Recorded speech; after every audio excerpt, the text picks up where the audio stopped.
Mi corazón te canta, mi alma te anhela con todas mis fuerzas.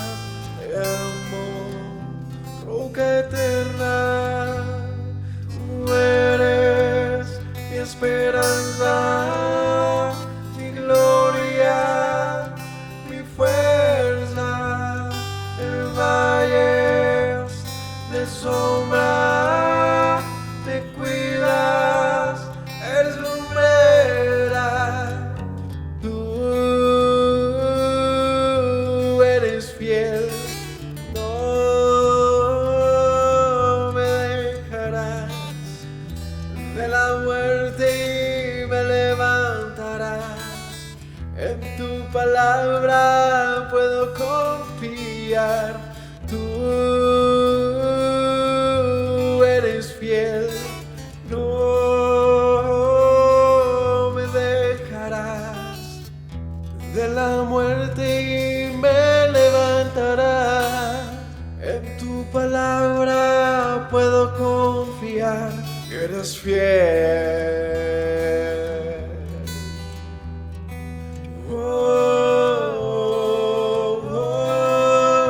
Mi corazón te canta, mi alma te anhela con todas mis fuerzas. Te amo, roca eterna.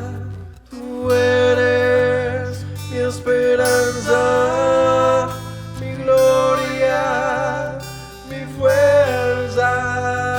En valles de sombra te cuidas, eres lumbrera. Tú eres fiel, no me dejarás. De la muerte y me levantarás. En tu palabra puedo confiar. Tú eres fiel, no me dejarás. De la muerte y me levantarás. En tu palabra puedo confiar. Eres fiel, eres fiel. Tú eres fiel, no me dejarás. De la muerte y me levantarás. En tu palabra puedo confiar. Tú eres fiel, no.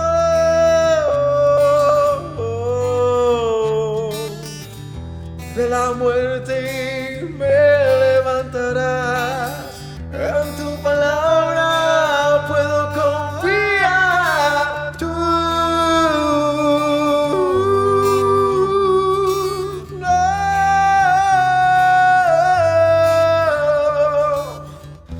De la muerte me levantarás.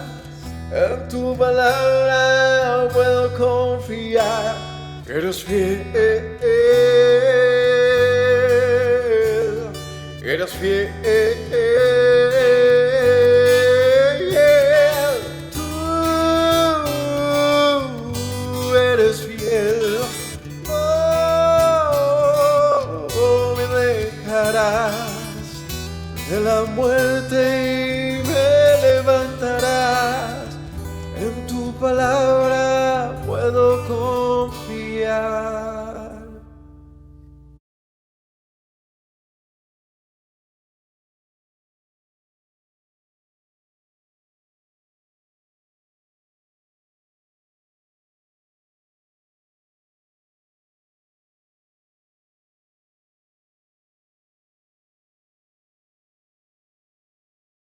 Shalom para todos mis hermanos, Yahweh los bendiga. Bienvenidos al cierre del libro de Efesios. Espero que podamos aprender algo edificante para nuestra familia, pues es un pasaje, los que veremos hoy, que tienen que ver con el trato hacia las mujeres, hacia los esposos, hacia los hijos y un rol familiar en general. Vamos a revisarlo hoy para que pues tratemos de organizar nuestros hogares como es debido, ¿no?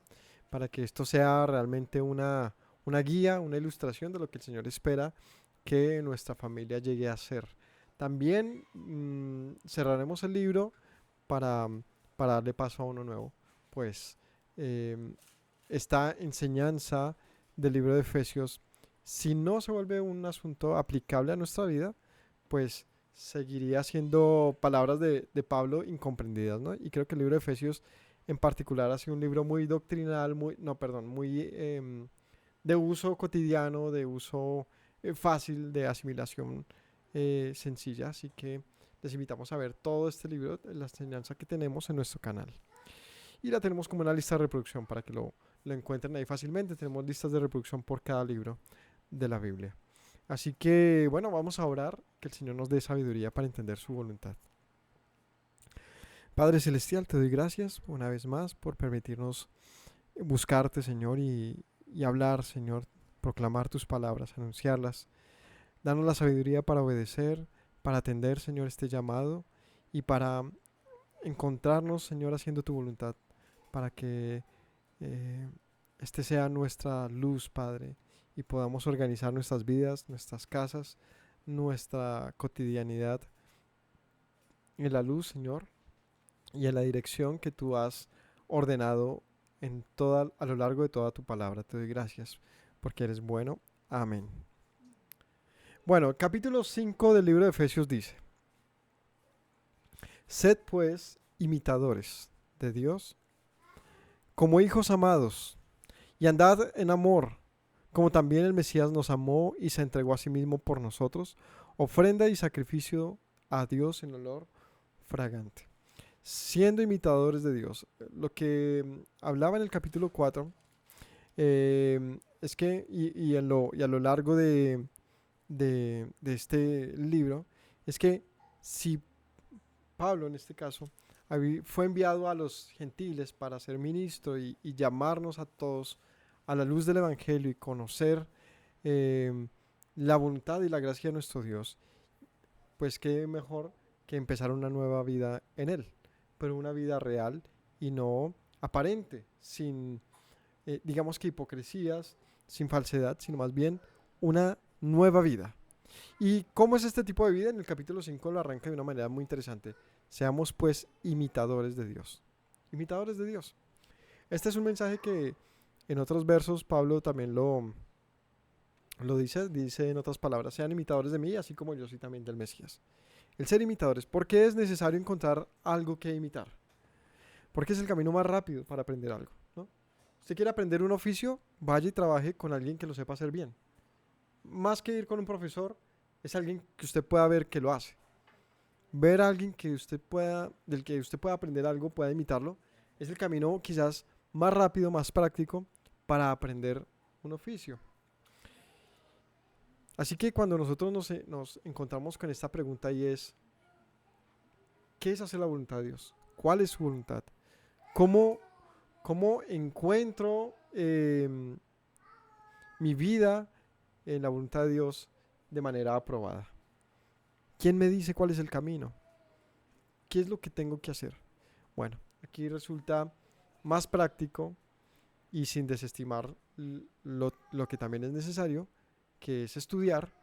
Resulta es ver cuál fue el comportamiento de nuestro Dios. Ahora, ser imitadores de Dios como hijos amados. ¿Qué es ser imitadores de Dios? Para ser imitador de algo toca verlo.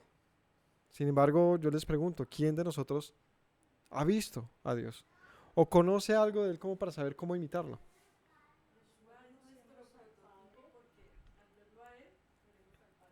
Sí.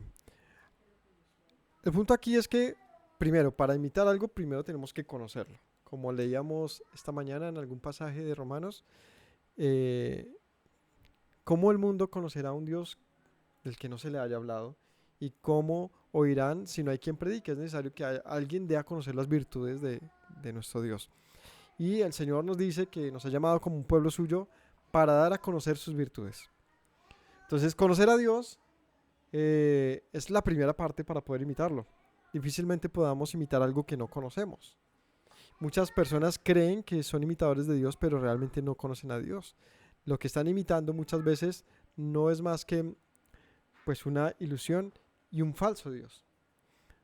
Y suelen jactarse o estar, digamos que, extraviados en eso, pero el Señor nos ordena tener claridad. De hecho, el libro de Juan, primera de Juan, enfatiza mucho en eso, diciendo, Dios es luz y no hay tinieblas en él.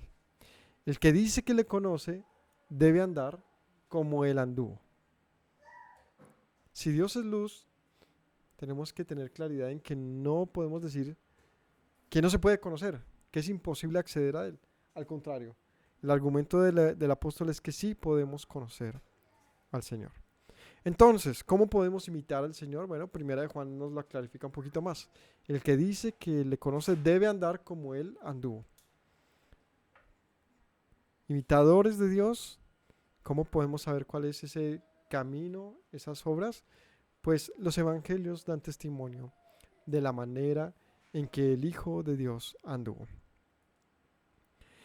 Acerca de argumentar si Yeshua es Dios, si no es Dios, si está hablando del Padre o del Hijo, esta pregunta que es compleja, profunda y muy extensa para responder en un instante, solamente quiero decirles que nos baste con saber que Yeshua dijo de sí mismo que quien le ve a él ve al Padre y que él ha venido a manifestar, o los apóstoles en sus libros hablan de que él es la manifestación de la gloria de Dios, de tal manera que el Señor ha expresado su voluntad mediante su Hijo, de tal manera que en Yeshua conocemos el camino.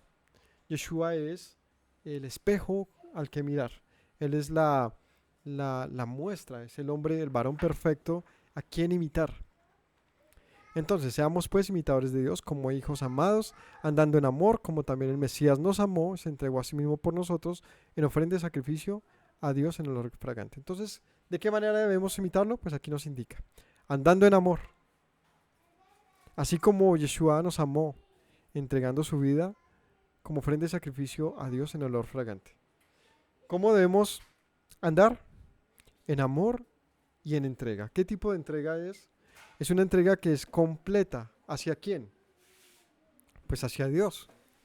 Es decir, que la obediencia de Yeshua, que es el ejemplo a seguir, es una obediencia que es obediencia de muerte. Suena feo, pero quiere decir que es una obediencia que no escatima nada. Es una obediencia que es sin reservas. Es una obediencia que requiere de una vida por completo. Nuestro maestro, Yeshua, dijo, el que pierda su vida, el que gane su vida, la perderá. Y el que pierda su vida por causa de mí, la hallará. Así que perder nuestra vida por causa de Dios es encontrar la vida realmente. Es decir, si se nos esfuma nuestra vida, los años que tengamos en este presente, si se nos esfuman haciendo lo que Dios ha dicho, tengamos por cierto que no hemos perdido nada y que lo hemos ganado todo. Pero si pasamos nuestra vida persiguiendo nuestros egoísmos y nuestros sueños, nuestras ilusiones, que pueden ser muy bonitas y lo que sea, simplemente habremos vivido una vida que se esfumó y la perdimos porque no cultivamos nada. Solamente lo que fue un momento, una satisfacción, una diversión, un instante, unos recuerdos que también se esfumarán. Así que, como hijos amados, imitemos a Dios en amor y en obediencia. Pero fornicación y toda inmundicia o avaricia ni aun se nombra entre ustedes, como conviene a santos. Y ahora dice, esta es la manera de andar. ¿Cómo debemos andar entonces? En amor y en entrega, como el Maestro nos enseñó. Pero lejos de esto, esté lo que suele pasar en medio de nosotros. ¿Y qué suele pasar en medio nuestro? De lo cual Pablo nos exhorta a que lo tengamos lejos. Vamos a enumerarlo. Fornicaciones. ¿Qué es la fornicación? Aquí dice fornicación y toda inmundicia. Son los desórdenes sexuales. Las fornicaciones, dime mamá. Inmoralidad sexual. La fornicación es todo acto que bajo la Torá no corresponde a un acto sexual permitido. En ese orden de ideas hay una gran cantidad de cosas que corresponderían a la fornicación. Esa palabra fornicación viene de la palabra latina o griega, no sabría cuál es, porneia, de la cual viene también la palabra pornografía. Es decir, todo lo que tiene que ver con la sexualidad desordenada. El apóstol nos dice, ¿sabe qué? Tenga eso dominado, controlado, téngalo lejos. Porque eso no es el comportamiento de un hijo de Dios. ¿Cuál es el comportamiento de un hijo, otra vez, que en amor y obediencia hasta la muerte sirve al Señor? ¿Cuál es la manera? Ordenada. No está prohibido la sexualidad delante del Señor. Lo que está prohibido es el desorden sexual, que es una cuestión muy diferente. Si alguien necesita, como humanamente necesitamos satisfacer todo esto, pues hágalo en orden. Y el camino de orden para esto es tener, pues, la pareja con quien se pueda tener, digamos que una intimidad en amor, una intimidad perfectamente organizada. Esto de entrada es una invitación a organizar siempre una familia bien establecida, ¿no? Esto es importante porque Pablo habla a los efesios, que eran pueblos pues gentiles, ¿no? Griegos, y ellos tenían muchas prácticas que para los judíos eran muy extrañas, muy ajenas. Y las prácticas de fornicación de los griegos, pues incluía la fornicación idolátrica, que era cultos donde había todos con todos, ¿cómo se le llama eso? Orgías, donde había también prostitutas idolátricas, donde se hacía culto, se les pagaba y más bien era una forma de hacer ofrendas a los dioses. También se incluía la homosexualidad como práctica común entre los griegos y romanos. Este asunto entre familias. Bueno, hay muchas cuestiones, ¿no? El incesto y las prácticas con animales. Es decir, cada cultura ha tenido sus cuestiones sexuales que para el caso de Pablo, si nos fijamos, es raro que haya este tipo de argumentación a lo largo del Tanaj. Acerca de la fornicación no es que se hable mucho, porque el pueblo en general como que mantenía su hogar. Lo que sí manifiesta en el Tanaj bastante es de no mezclarse con los demás pueblos. Pero el tipo de prácticas que tenían los gentiles en esta época eran una novedad para los judíos, de cierta manera. Así que Pablo les dice, por favor, tienen que organizar sus vidas porque la cultura no nos puede impulsar o no debería impulsarnos más allá de los límites y normalizar lo que el Señor nos ha dicho. Bueno, es que esto no debe ser normal para ustedes. Entonces, fornicación, inmundicia o avaricia ni se nombre entre ustedes como conviene a los santos. Entonces, todo lo que tiene que ver con eso, mantengámoslo alejado. La avaricia también. Y este es uno de los pecados más notables en todas las culturas y en cualquier comunidad y lo que sea. La fornicación y la codicia. La avaricia. ¿Qué hace qué hace una persona con avaricia? Lo que sea. Una persona con avaricia hace lo que sea para alcanzar eso que busca. La codicia, uno de los mandamientos, es el último y muy importante porque por avaricia o codicia un hombre que codicia a una mujer va y mata al esposo por quedarse con ella. Un hombre que codicia un dinero va y se mete en una contratación extraña. Un hombre por codicia va y mata a otra persona, va y roba a otro. Por codicia, por avaricia, no le basta el trabajo que tiene, la mujer que tiene, lo que se gana, sino que quiere más, quiere más, quiere más, quiere más. Y esto representa que termina involucrado en corrupciones y en una cantidad de problemas. La avaricia es uno de los peores males que ataca al ser humano, porque es algo que está por dentro, es algo que lo jala a uno muy duro, ¿no? Sí, es como la lujuria también. Es algo muy desordenado. El problema no es tener deseo. Es decir, yo deseo vivir mejor, yo deseo tener una mujer, yo deseo mejorar económicamente. El problema es lo que uno está dispuesto a hacer para alcanzar eso por un impulso, digamos que fuerte y, e indominable, ¿no? Em, Entonces, ¿deseas tener una mujer? Pues busca una mujer, organízate con ella, una mujer que cumpla las, las expectativas que el Señor ha planteado para que un hogar funcione. Y ya, tú primero sé un hombre adecuado para ella y entonces búscala y organícense. No hay que esperar la aprobación de nadie, ni de ningún sistema, ni de absolutamente nada raro. Es simplemente, pues, es algo normal. El problema es encontrar a alguien adecuado. Seguramente ahí hay un tramo más complejo.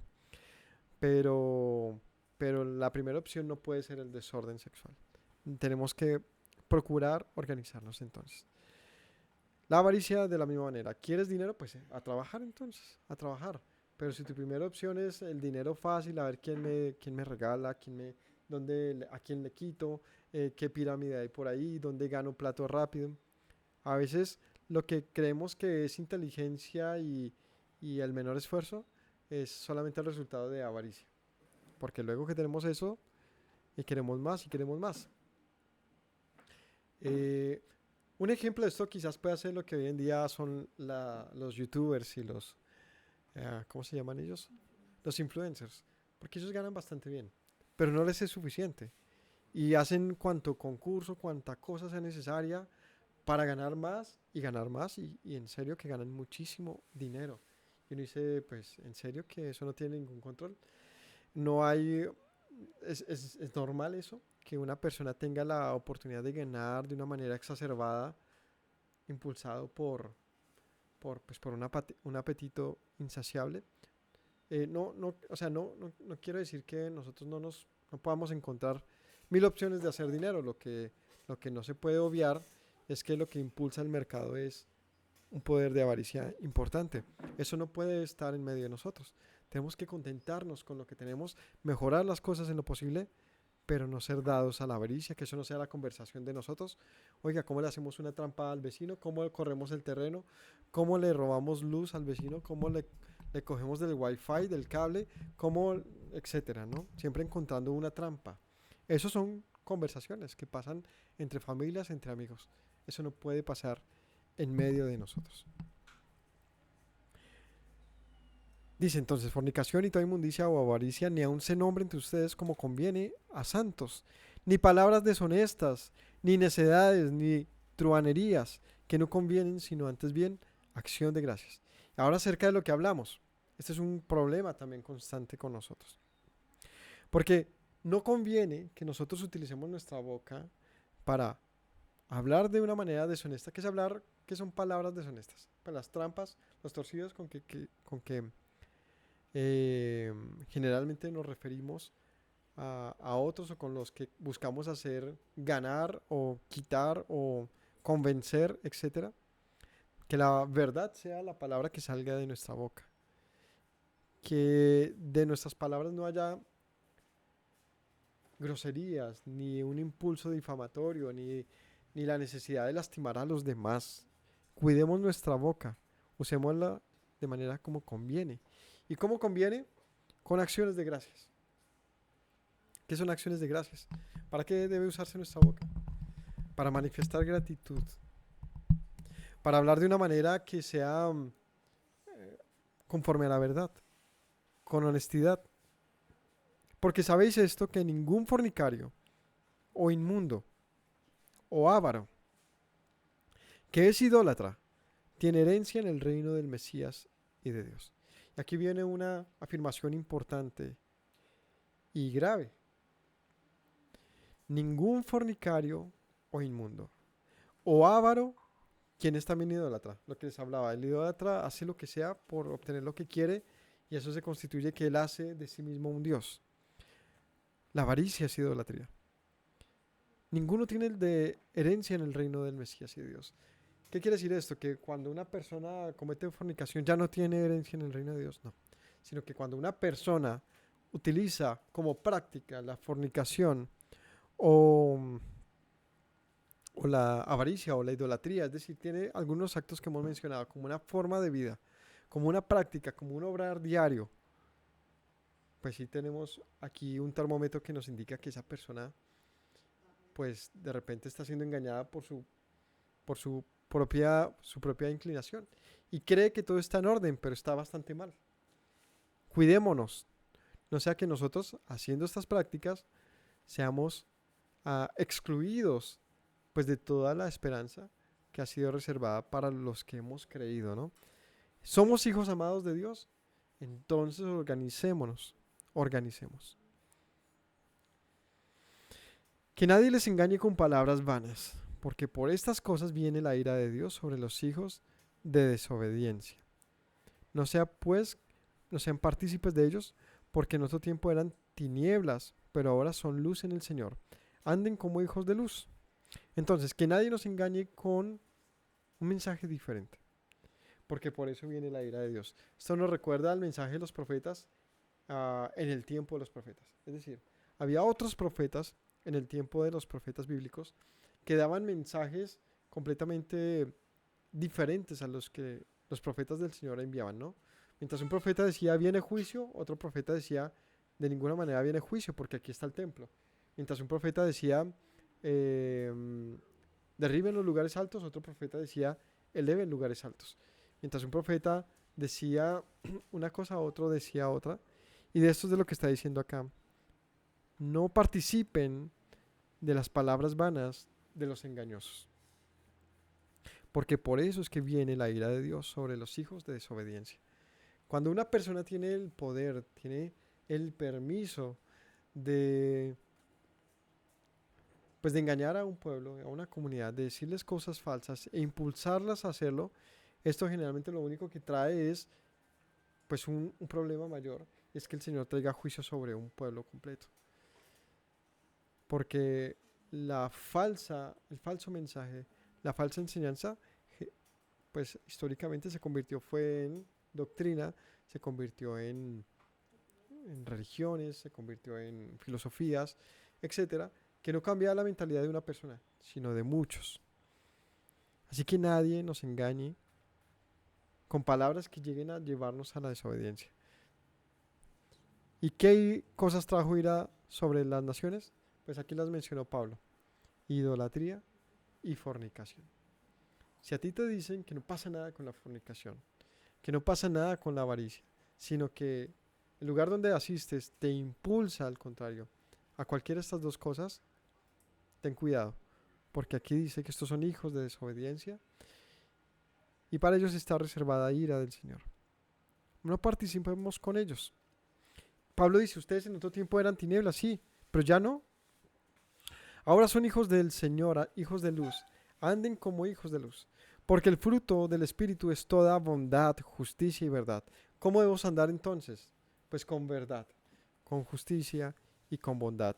Que esas sean las características que nos destacan en medio de la gente. Bondad, ¿qué es bondad? Una persona buena. Sencillo. ¿Es fácil encontrar una persona buena? ¿Es fácil identificarla? Yo creo que uno puede identificar a una persona buena y uno dice, ¿sabe que esta persona es una buena persona, ¿no? Uno dice, es una buena persona. Que tiene una inclinación por hacer el bien. La justicia es la obediencia a la Torá y la verdad es el camino que indica la misma escritura. Comprobando lo que es agradable al Señor. ¿Qué tenemos que hacer todo el tiempo? Comprobar lo que es correcto. A veces hacemos muchas cosas por cultura, por tradición, por costumbre, pero es momento de parar y ver si lo que hacemos corresponde a la voluntad del Señor. Comprobemos lo que es agradable al Señor. ¿Será que es agradable que me vaya y me coma, no sé, una pizza con cerdo? ¿Será que es agradable delante del Señor que reciba un trabajo donde no me permitan guardar el día de reposo? ¿Será que eso es lo que le agrada al Señor?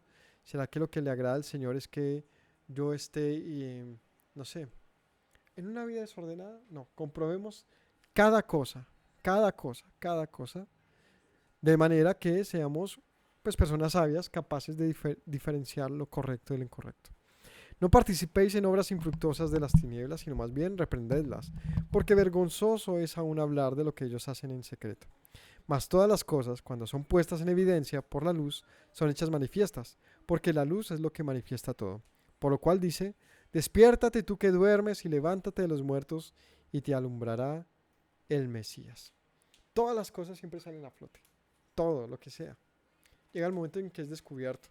Dice Pablo, lo que hace la gente, lo que ustedes hacían antes, es vergonzoso. Cuando uno se pone a hurgar la vida secreta de las personas y a saber todo lo que ha hecho, lo que ha dejado de ser, uno dice, qué complique, ¿no? Que le hurguen la vida de uno. Y uno dice, es vergonzoso. Las cosas secretas que pasan en la gente.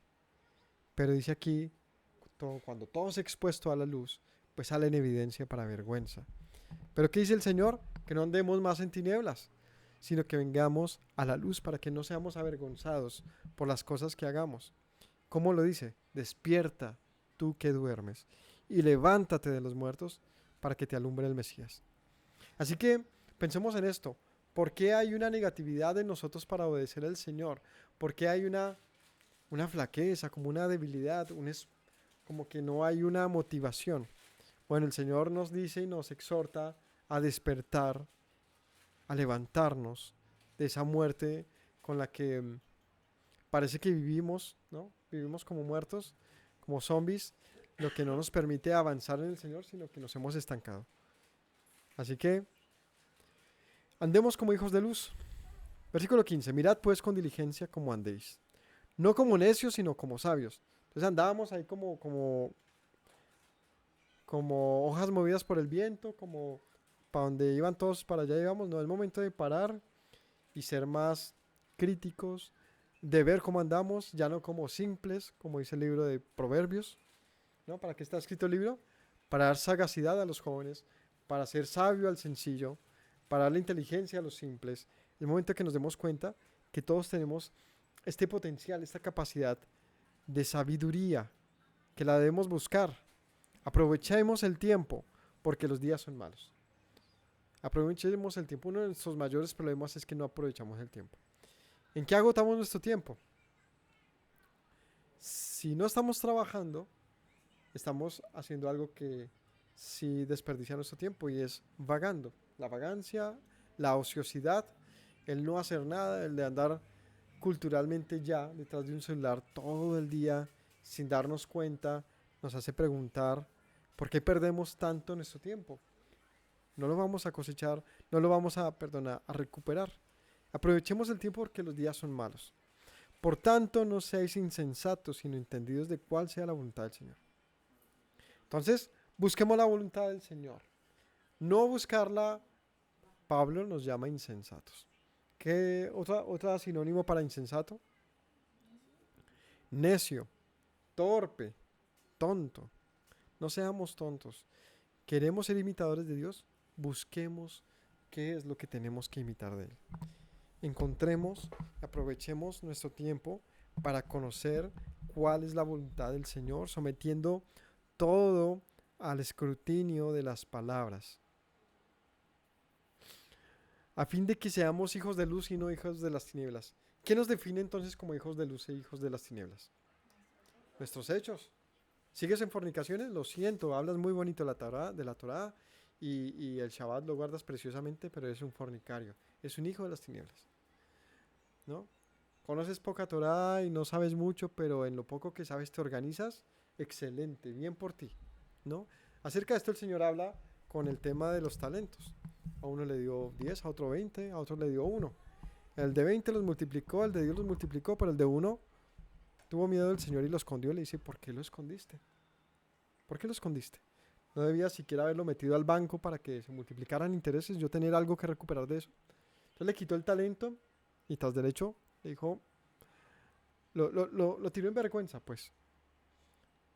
¿Y esto qué significa? Que acerca de los talentos podemos, digamos que, plantearlo en muchos escenarios, pero en uno práctico puede ser esto del conocimiento. No se trata de cuánto conozcas, que tanta verdad conozcas, sino acerca de la verdad, poca o mucho que tengas. ¿Eres fiel a la verdad?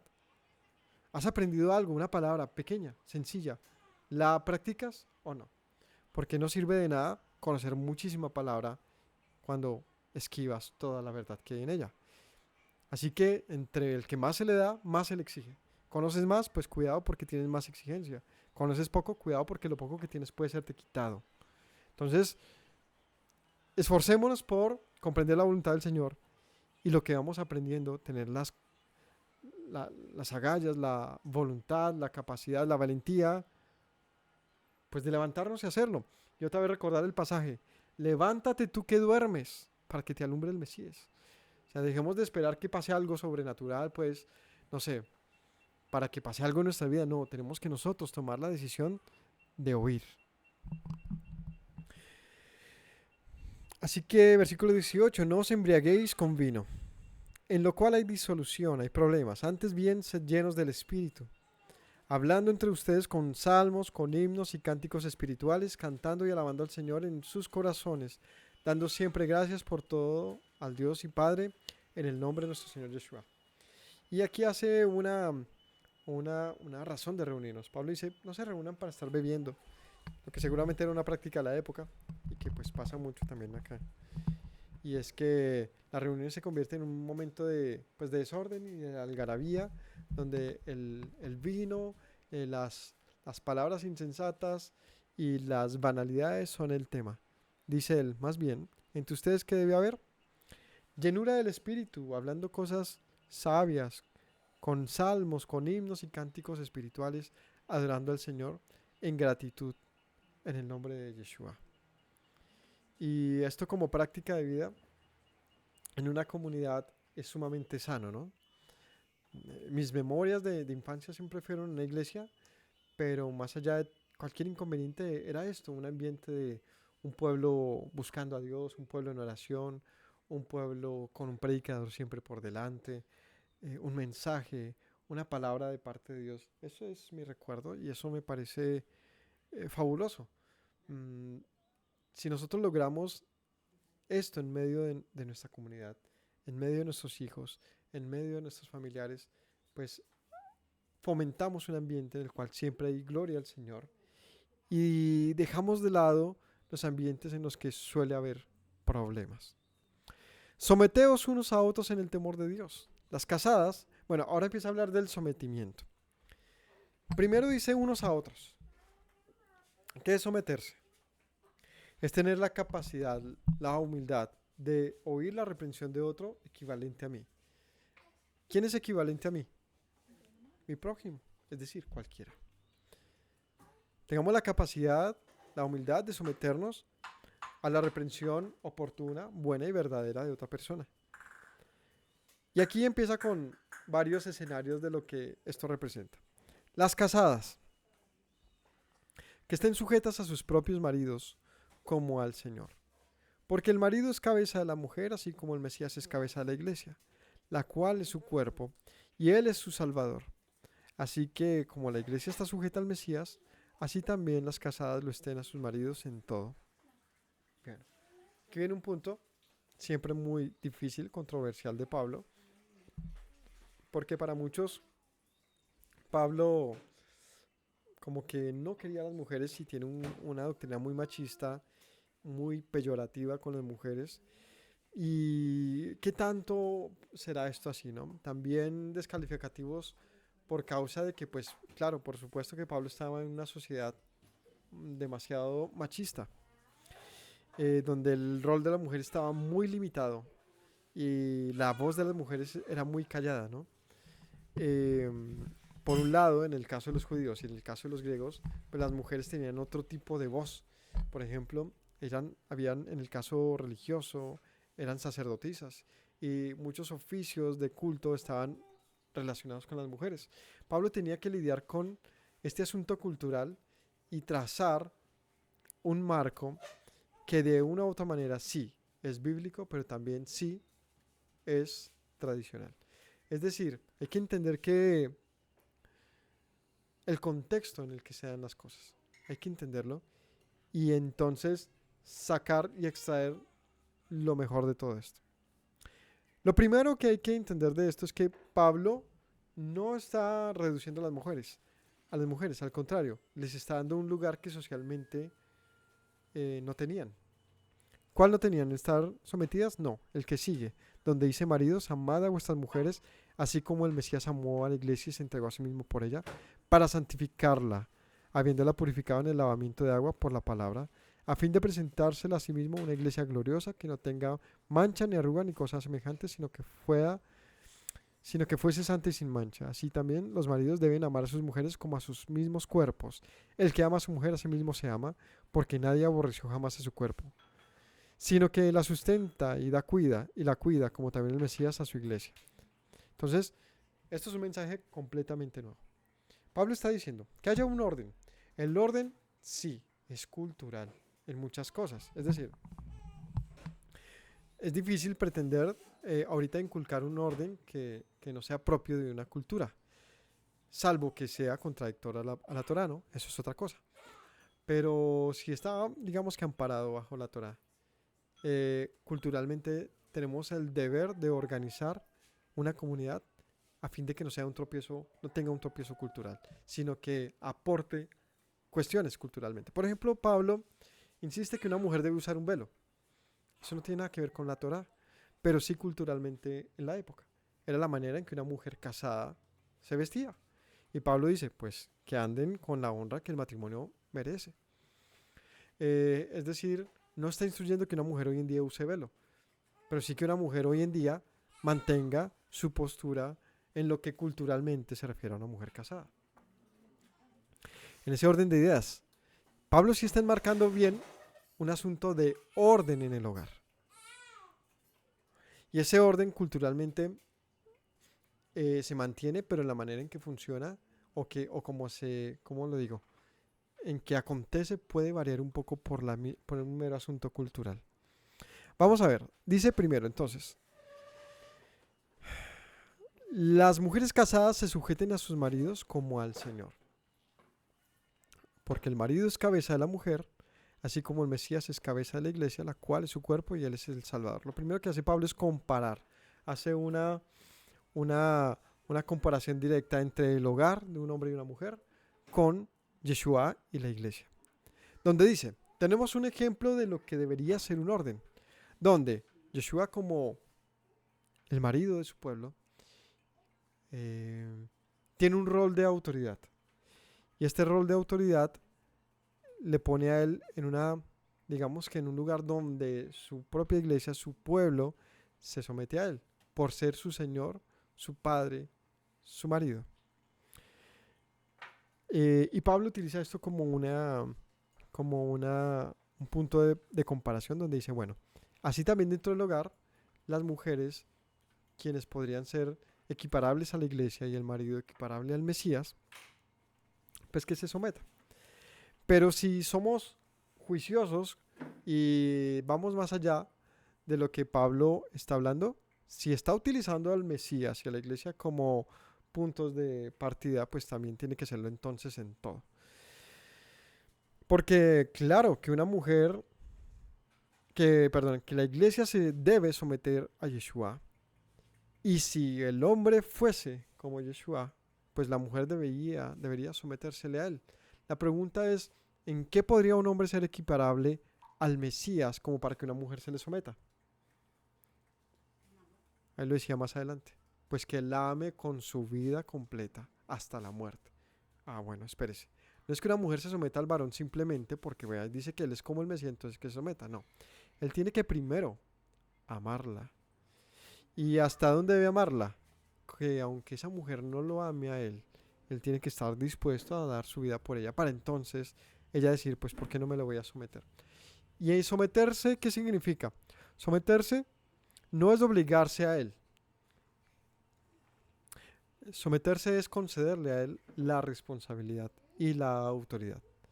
Quiere decir que las decisiones finales sobre cualquier asunto en el hogar que competan al hogar debería tomarlas un varón. ¿Pero qué tipo de varón? Otra vez está el ejemplo, uno conforme al Mesías. La pregunta es, o sea, que un hombre eh, no sé, borracho, problemático, o cualquiera, ¿no? Ni siquiera que tenga que ser borracho. Un hombre cualquiera puede decirle a una mujer, sacarle esta Biblia y decirle, ¿sabe qué? Sométase a mí porque aquí dice que yo soy como el Mesías, sométase a mí. Lo primero que la mujer debería decirle es, entonces sé como el Mesías. Sé como el Mesías. ¿Y cómo era el Mesías? Conforme a la verdad. Un hombre justo, recto, conforme a la verdad. La pregunta es, ¿cuál sería el problema de sometérsele? Teniendo en cuenta que someterse no es que él dice, bueno, va y me sirve porque usted es mi mujer, va y me hace porque yo le estoy ordenando. Eso no es el tipo de sometimiento. El sometimiento es concederle la autoridad en cuanto a las responsabilidades del hogar. Quiere decir que un reino dividido no funciona y por eso los hogares siempre suelen partirse, porque ambos están reclamando eh, pues tener la última palabra, pero difícilmente eso funcione. No va a funcionar, no es fácil que funcione. Y que los dos siempre estén de acuerdo no siempre es fácil. Alguno de los dos va a tener que ceder. Así que hay un orden bíblico y es que el hombre tome la última decisión. Pero esto también es un lavado de manos. Quiere decir esto, mujer, relájese. Si él se equivoca, él tiene la culpa, no usted. Esto quiere decir que si él toma una mala decisión, que él es el que tiene que cargar con ese peso y nunca achacárselo a usted. Es decir, la mujer debería sentirse un poco más tranquila. Si hay dinero o no en la casa, no debería ser problema de ella, sino de él. Si hay, si se tomaron, se tomó una mala decisión en un negocio, ella debería estar tranquila y no él. Él debería estar ocupado en mirar cómo solucionar las cosas. Lo que pasa es que hoy en día el hombre le exige toda a la mujer, incluso que lo sustente a él, y detrás del hecho le dice que se someta.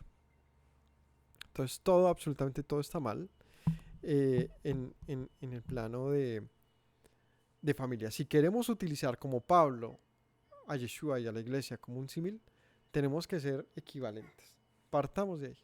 Entonces tú como varón, eres conforme al Mesías, para que puedas decirle a tu mujer, por favor respétame en mi autoridad. Pues si no lo eres, no tienes ningún derecho de reclamarle absolutamente nada a ella. Entonces, esto no quiere decir que la mujer ande pues como altanera y irrespetuosa con su marido, no. Todos merecemos respeto, él y ella. Merecemos mismo respeto. Pero acerca de un orden de autoridad, por supuesto, una mujer, si el varón le dice, hágame el favor, que es que eso es lo que dice la Biblia, esto es un asunto de la palabra del Señor, pues, ¿qué argumentación va a decir ella? Sino, pues, es lo que ha dicho Dios, ¿no? Pero no es la actitud ni el deseo egoísta de él, no, es lo que dice la Biblia. Pero en ese orden de ideas, si ella le dice al hombre también algo equivalente, él debería someterse. Por eso empezó diciendo, sométanse unos a otros en el temor del Señor. ¿Un hombre se puede someter a una mujer? Por supuesto que sí. No es el orden del hogar que esto acontezca de esa manera. Es decir, esto no quiere decir que es que yo me someto a mi mujer como un asunto de costumbre o de es que así lo manejamos en la casa. No, sino que por supuesto, si una mujer le dice a su varón, a su marido, le dice, eh, estamos, no sé, el sábado es un día especial, por favor, deja de trabajar. Él debería corresponder como el Mesías, quien se somete a su padre, ¿no? Claro que la mujer no es su padre, pero le está citando lo que el padre ha dicho. Le está citando la Biblia y él tendría que tener la capacidad de humillarse y decirle, estás en lo cierto. ¿Yo qué voy a pelear contigo? ¿Por qué te voy a pelear porque me insistes en uno u otro asunto cuando lo que me dices no me lo dices tú, sino me dice es que esta es la autoridad. La palabra de Dios es la autoridad. Si el hombre le dice a su mujer algo en la autoridad de la Biblia, pues ella está en el deber de someterse a eso. No al deseo de su marido. O sea, no al capricho, no al autoritarismo. Estamos hablando de un hombre que es capaz de alimentar a su familia en la palabra del Señor. Pues la familia está obligada a hacerlo. Que se sometan entonces. Pero ojo el símil. Y es que Yeshua pone su vida por su casa. Entonces, una pregunta importante. ¿Qué es más fácil, someterse o amar? Porque someterse simplemente significa obedecer. Pero amar significa que aunque tú no me ames, yo estoy obligado a amarte al punto donde mi vida no vale y la tuya sí. Pues es que es más difícil eso, porque el hombre no tiene escape, no tiene escape alguno. Así que si alguien pensaba que la Biblia es machista, pues es cuestión de perspectiva. Y aquí no está hablando de eso. Al contrario, al hombre le está exigiendo muchísimo más. ¿Sabe qué significa que usted ame a su mujer? Que usted no le va a pedir, va y me lame los pies. Porque usted la ama y la respeta, sería incapaz de pedirle algo como tal. Usted de pronto va a ser el que le sirve los pies de ella porque la ama, ¿no? O va y me hace, vaya, hágame y haga. Y esos hombres que son así mandones y como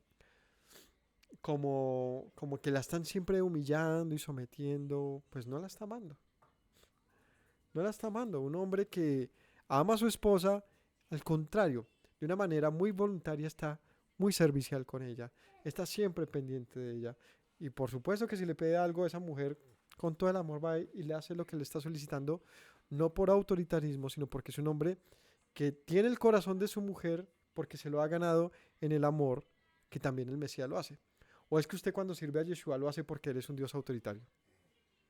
¿Sabe por qué sirvo a Yeshua? Porque su amor me ha ganado. Porque su amor ha comprado mi corazón. Entonces, si yo amo hacia Yeshua, pues es el comparativo del que está hablando Pablo y no otro. Entonces, si alguna mujer siente que esto es una justificación machista y patriarcal y todos esos términos de ahora, pues no es el intento de Pablo. Al contrario, es darle un lugar a la mujer en el hogar que no tenía, donde la mujer sí era pisoteada, donde la mujer sí era inexistente. Lo que Pablo está diciendo, no, espéreme, varones, pórtense varonilmente con ella, como hombres de Dios, pórtense con justicia y en amor, teniendo su propia vida como menor por causa de ella. Así que decía aquí, amen a sus mujeres como a sus mismos cuerpos. El que ama a su mujer, a sí mismo se ama. Entonces, ¿quieres que ser servido por tu mujer? Sírvela tú a ella y entonces la tienes ganada. Y aquí el punto es, mujeres, déjenle las decisiones a un varón que sabe conocer la voluntad de Dios. Un varón, si tú quieres que tu mujer te respalde en tus decisiones, tú muéstrale que eres capaz de obedecer al Señor. Porque difícilmente un hombre obedece lo que dice la Escritura y si le está exigiendo a la mujer que le aprueben todo lo que hace y que se someta, pues no me parece muy justo con ella. Porque quiere decir que usted va a tomar muchas decisiones malas y ella va a tener que beberse todas esas decisiones malas. No es justo. Mujeres, no dejemos de aconsejar a los varones. Aconsejemos a los esposos en toda decisión, de tal manera que ellos siempre tengan muchos caminos para decidir. Pero sí, mujeres, permítanle a un hombre tomar sus decisiones. Pero hombre, sepa que el Señor demandará cada decisión que usted tome en relación a su vida, en relación a la de su esposa y en relación a sus hijos. Pues al hombre se le ha demandado toda la tierra y no a la mujer. Vea que cuando está el tema del huerto del Edén, que es un factor tan amplio, no sé, cada vez que uno toca un tema llega allá y tiene uno algo que aprender. El tema de la serpiente, el Señor castiga a la serpiente y más nada, como dicen los costeños, y más nada. Cuando habla de la mujer y la manera en que la maldice y en lo que habla con ella, sí tiene que ver con tener que humillarse y doblegarse y con los dolores de la crianza. Pero cuando habla del varón dice que maldijo toda la tierra. Es más áspero, es más grande la culpabilidad del hombre, porque por su culpa la mujer, o sea, un hombre que no la estaba cuidando, le pasó todo esto. En otras palabras, para los que piensan que la Biblia es machista, pues déjeme decirle que también hay una perspectiva en la que podemos entender que a toda costa el Señor protege a las mujeres. ¿Y por qué siempre habla de hombres? Pues porque a ellos es a quien les exige. O sea, ¿qué es mejor? ¿Estar siempre en la primera fila ante una guerra? ¿O como un bajo perfil, como cuando se va al partido, no, como se va a la guerra y los que están de reserva, perdón? Pues yo creo que es mejor estar de reserva que estar siempre adelante en la primera fila donde te asaetean, donde mandó David a a Urias, a que muriera. Pues el Señor nos tiene a los hombres en primera línea. Así que pues ni tan machista, más bien se ha ensañado con el hombre de alguna manera. Pues que es nuestra culpa. Lo que hace con la mujer es protegerla. Hágame el favor, tranquila. No es su responsabilidad, es de él. Sométase a él. Si él la embarra, pues yo le pediré cuentas a él. ¿Sí? Pero también le dice al varón, pilas con esa mujer, no me la maltrate. Trátela bien, con amor. ¿Usted se quiere usted un poquito? ¿Quiere que lo trate ya bien a usted? Pues ámela porque si usted la ama, usted se ama a usted mismo. ¿O qué hombre va y se lacera y se lastima y pensando que de esa manera se ama, ¿no? ¿Quién no ha amado su propio cuerpo? Así que la exigencia de Dios con el hombre acerca de la mujer es que la ame y le pone un comparativo, así como Yeshua puso su vida por el mundo. Y eso ya es un tope que uno dice, ¿quién lo alcanza?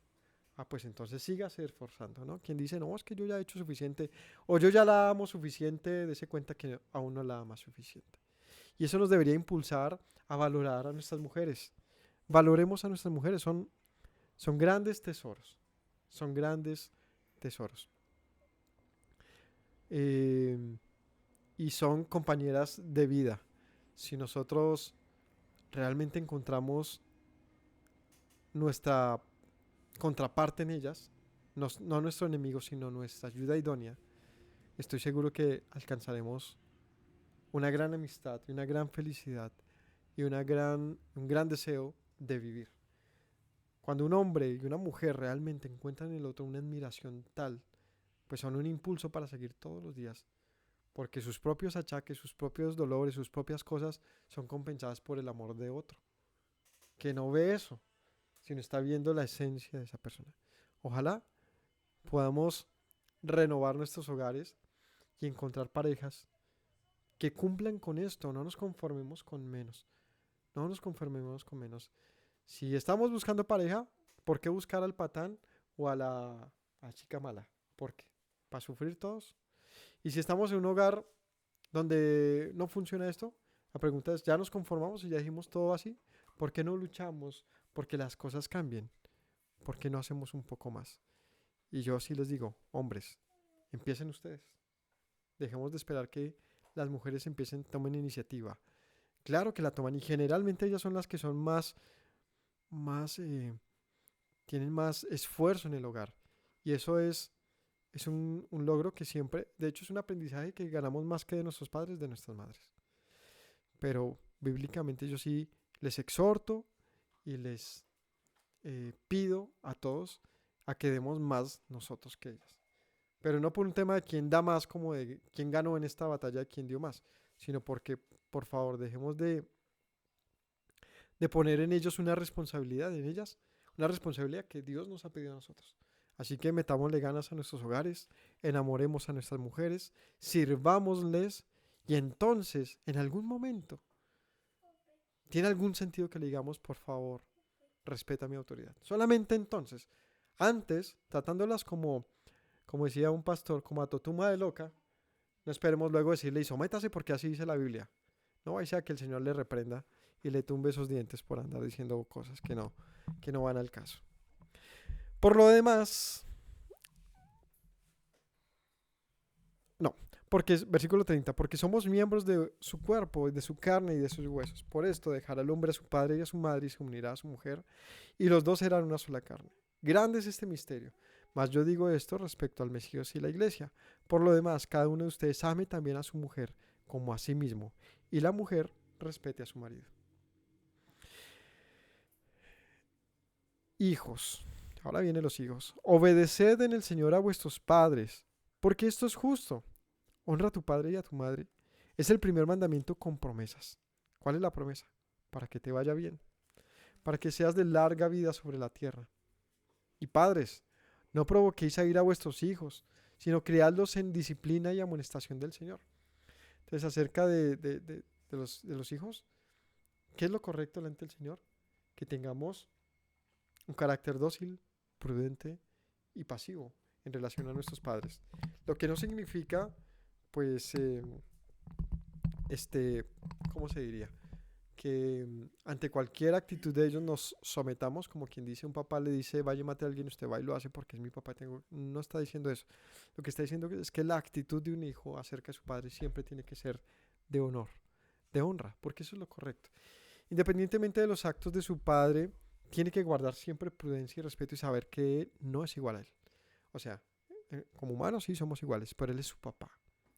Y que ese papá, quien le ha permitido su propia vida, su existencia, quien le dio todas las enseñanzas de vida, buenas o malas, pues finalmente también es alguien que le ha permitido hasta este presente estar aquí. Merece delante del Señor un respeto particular. Así que, sea como sea que sea nuestra crianza, dejemos de encontrar razones para tener a nuestros padres en menor estima. Al contrario, busquemos las razones para fortalecer nuestro pensamiento de ellos, es decir, mis papás van aquí y yo voy acá. No porque yo sea inferior a ellos, sino por lo mismo que hablábamos ahorita. Ellos tienen una autoridad donde dice el Señor, yo te voy a pedir cuentas por tus hijos. Así que hijos, permitámosles a ellos también ser padres. Pero papás, por favor, tampoco lleven a los hijos al extremo, porque entonces pasa lo del varón lastimando a su mujer y luego diciéndole sométase. Pues no se le va a someter, lo va a abandonar. Pero lo mismo, hijo, sométase, sométase, haga lo que yo le digo, no sé qué, pero lo fastidia todo el día, pues hasta que llega el punto en que ese hijo ya no se aguantar más y se va de la casa o le dice algo bien feo. Es algo de obviedad, ¿no? Y por supuesto, y aquí no se menciona, pero demuestre, demuéstrele a un hijo cómo es lo que usted le está aconsejando, ¿no? Demuéstrele cómo es ser una buena persona, para que ese hijo no tenga nunca un argumento para decirle, pero es que tú.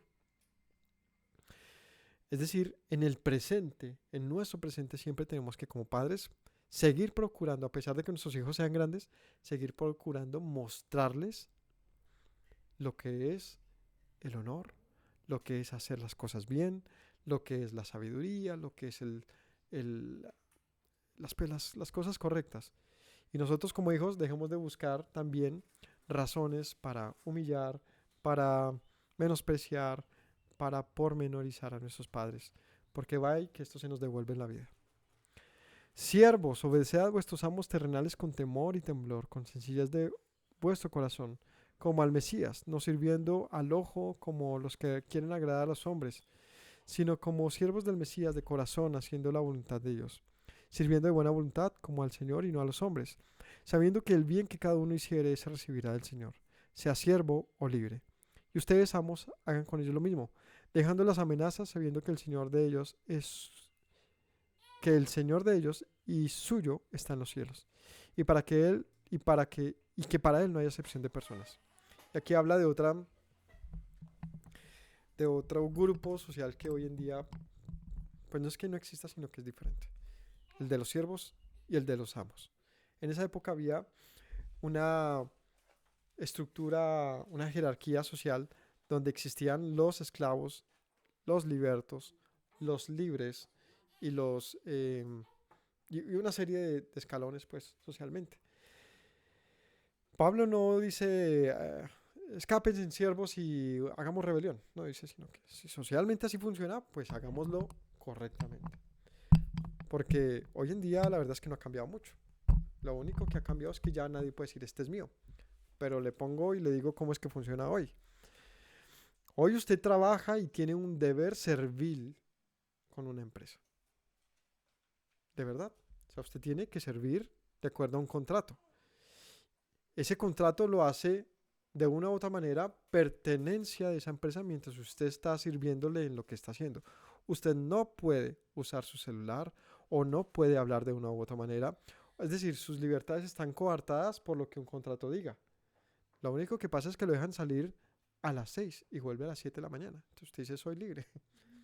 A los esclavos también los llevan a dormir. O sea, la única diferencia es que dentro de un conjunto que pareciera libertad, seguimos siendo esclavos. Ahora, el problema no es en sí la esclavitud. La esclavitud es una forma social tan antigua y tan común que pues sigue al día de hoy y es muy funcional y es normal. El problema es, es el abuso y es pensar que no hay esclavitud. es nuestra ignorancia, pero por supuesto tú eres esclavo de los bancos, ¿no? Dígame quién no está pagando un banco cada mes con sudor y dice, uy, no me queda nada. ¿Y por qué? ¿Porque está mal? No, pues porque se lo debes. Pues porque se lo debes. Es decir, está en su derecho. Ahora, que lo hace de una manera que quizás parezca un poco, ¿cómo se llama esto? Em, Como ventajosa, pues sí, quizás sí. Por ejemplo, yo tengo un préstamo y de lo que me toca pagar mensualmente, prácticamente la mitad se va a impuestos. O sea que pedí un préstamo por una cantidad de X, multiplíquelo por 2, eso es lo que pagué. Pues que eso sea muy honesto, muy justo, no sé. Así es como funciona. Ahora que vamos a invitar a la gente que se subleve contra los bancos, no, que lo hagamos correctamente. Si el Señor nos tiene en este tipo de esclavitud en este momento, hagámoslo bien entonces. Eso es lo que está diciendo Pablo. No es que los apóstoles o el Mesías o Moisés haya aprobado la esclavitud, no, sino que dieron normas y reglas para que el tipo de esclavitud de momento funcionase de la mejor manera, con el menor tipo de autoritarismo, de malestar, de, ¿cómo llamarlo? Pues de injusticia. Así que si nos pensamos en nosotros y claro, cuando trabajamos servimos, entonces aplica esto para nosotros. Cuando trabajemos, nos sirvamos al ojo. Ah, no, es que cuando pasa el jefe ahí sí trabajamos, pero se va y seguimos jugando en el computador del trabajo, ¿no? Eso es completamente deshonesto y no es correcto delante del Señor. Hagamos todo como sirviéndole a Él. Esté o no el jefe, sirvamos, hagamos las cosas pues como dice el contrato. Como dice, como sea que tengamos que hacerlas en lo que es correcto. Y también dice de los amos, pilas con ser autoritarios. Dejen de estar amenazando. Cuando tenemos empleados, por favor, dejar de estar amenazando a la gente, de humillarlos y todo esto. ¿O no sabemos acaso que el Señor de ellos también es Señor de nosotros? En el caso de que seamos jefes. Así que cada quien a su lugar es lo que hace el apóstol con esto. Ya vamos a terminar. Por lo demás, hermanos míos, fortaleceos en el Señor y en el poder de su fuerza. Vestidos de toda armadura, de la armadura de Dios, perdón, para que podáis estar firmes contra las acechanzas del diablo. Y aquí viene un pasaje curioso y una, un comparativo con una armadura común de la época. Y el apóstol va a coger una armadura conocida por los efesios. ¿Cómo era una armadura de los efesios? Pues como la de los griegos o los romanos. Ese era el aspecto que tendría. Así que ellos conocen cómo es una armadura y les dice, vamos a hacer un comparativo que nos ayuda a memorizar cosas y a aprender otras. Fortaleceos en el Señor y en el poder de su fuerza. Entonces vamos a pensar en guerreros. Hombres que se preparan, que se fortalecen, que se arman para lo que van a hacer.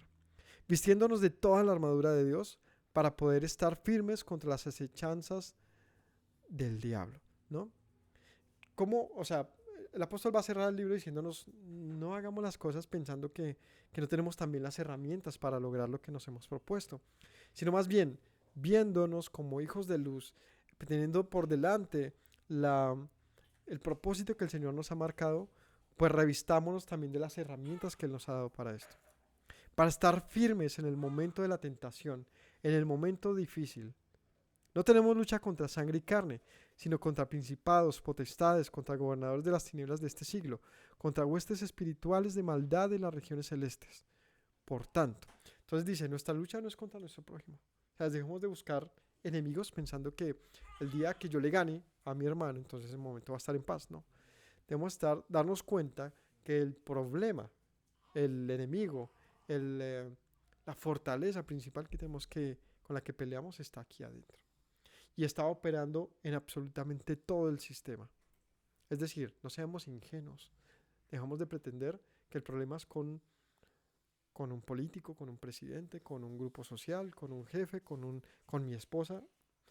El problema va más allá y es un asunto que está, digamos que, impregnado en la misma existencia. Así que nuestra batalla es más fuerte, es mucho más formidable y que nuestra ingenuidad no nos haga pues perderla, porque nunca venceremos entonces. Al contrario, entonces nos dice más bien fortalezcámonos entonces para estar siempre dispuestos. Por tanto, tomad toda la armadura de Dios para que podáis resistir al día malo. Y habiendo acabado todo, estar firmes. Entonces, el día malo, ¿cuál es el día malo? ¿A qué le podemos llamar día malo?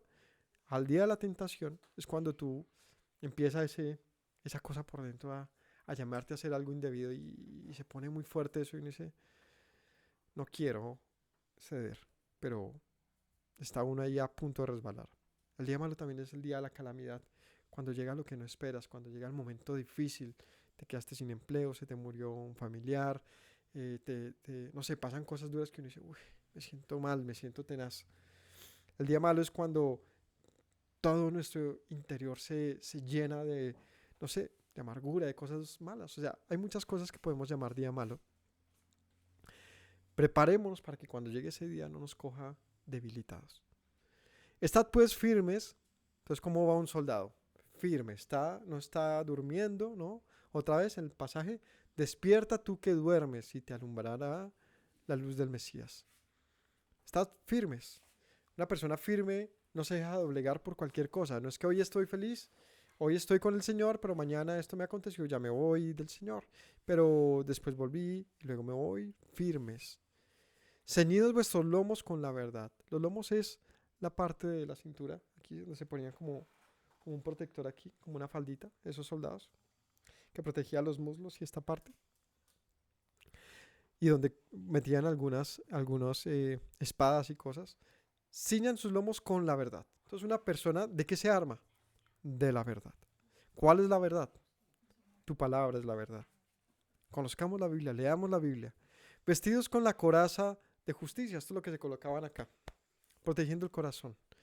La justicia tiene que ser lo que nos impulsa a hacer las cosas.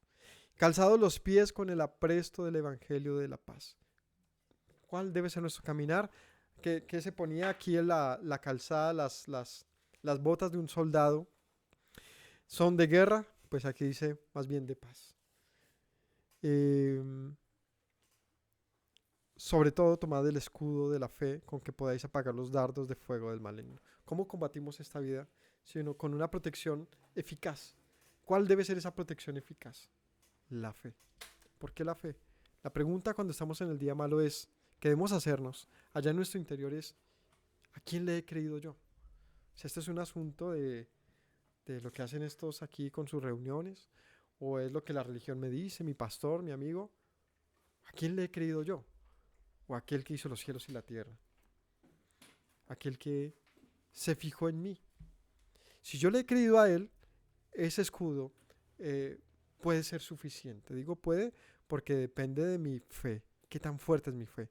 Una fe fortalecida, les aseguro que nos ayuda de una manera impresionante en el día malo.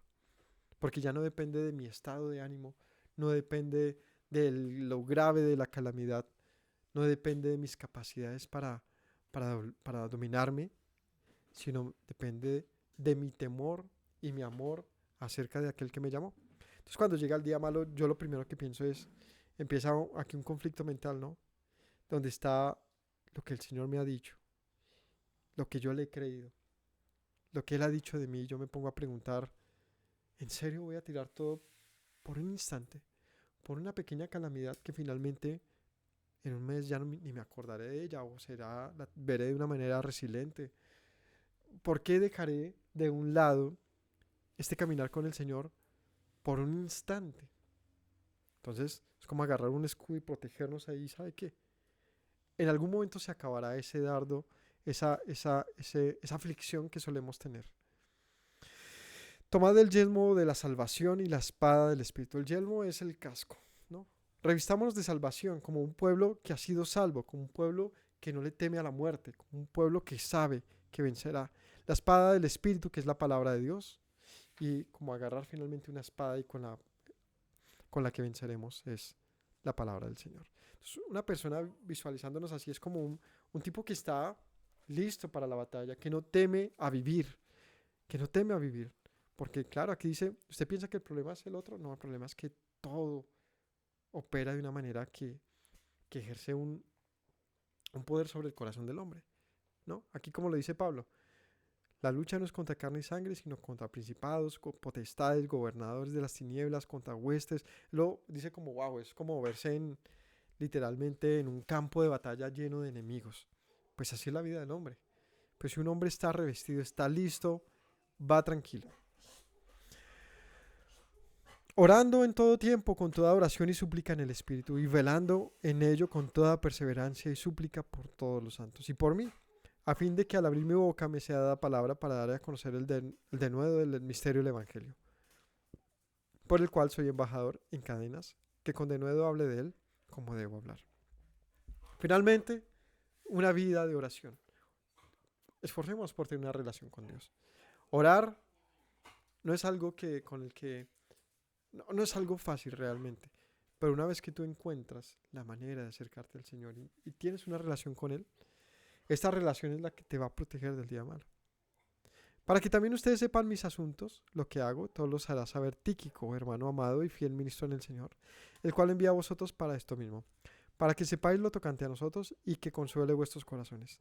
Paz sea a los hermanos y amor con fe de Dios y Padre del Señor Yeshua. La gracia sea con todos los que aman a nuestro Señor Yeshua con amor inalterable. Amén. Amén. Así que la gracia de nuestro Señor sea con todos los que amamos al Señor. Ese es el mensaje final. Si amas al Señor, obedécele. Guarda sus mandamientos. Que este sea nuestra luz y este sea el camino que nosotros mostremos en nuestro hogar y a nuestros hijos. Así que mis hermanos, gracias por habernos acompañado en este estudio del libro de Efesios.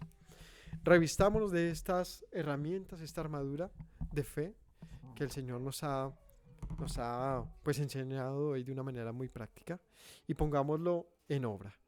Gracias por habernos acompañado en el estudio del libro de Efesios. Arrancaremos un nuevo libro y ya lo estaremos publicando semanalmente como solemos hacer con cada uno de los libros. Que tengan una excelente semana y bendición para todos. Shalom. Me presento nuevamente, mi Rey, mi buen Señor. Mis pasos se han desviado, necesitan dirección. En tu amor me he refugiado, Yeshua, pues así al Padre puedo hoy decir. Me presento nuevamente, mi Rey, mi buen Señor. Mis pasos se han desviado, necesitan dirección. En tu amor me he refugiado, Yeshua, pues así al Padre puedo hoy decir. Abba, Padre, Baruch atah, Señor Dios nuestro Rey de eternidad. Abba, Padre, Baruch atah, Adonai Eloheinu melech haolam.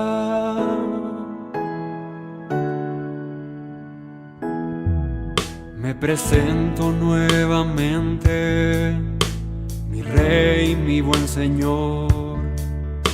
Mis pasos se han desviado, necesitan dirección. En tu amor me he refugiado, Yeshua, pues así al Padre puedo hoy decir. Me presento nuevamente, mi Rey, mi buen Señor. Mis pasos se han desviado, necesitan dirección. En tu amor me he refugiado, Yeshua, pues así al Padre puedo hoy decir. Abba, Padre, Baruch atah, Señor Dios nuestro Rey de eternidad.